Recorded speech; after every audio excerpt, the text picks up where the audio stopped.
Welcome to Sweet Life Beat Life. We hope this video helps. In this video, I will explain how to file for an IRS tax refund. First, understand that a refund means you paid more tax than you owed.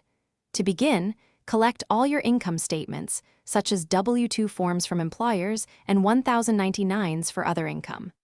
Next, decide if you will file electronically or send a paper return. This initial preparation is crucial for a smooth process.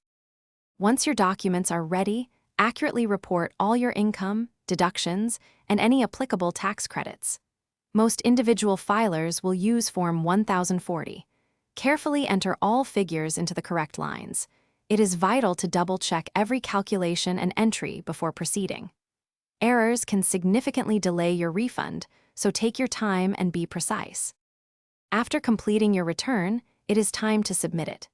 E-filing is generally recommended as it offers faster processing, often within 21 days, and allows for direct deposit.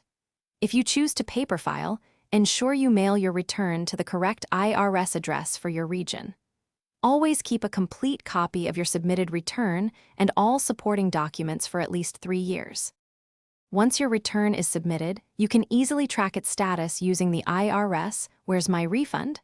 Tool online. For the quickest access to your money, opt for direct deposit into your bank account. While processing times vary, most e-filed refunds are issued within 21 days.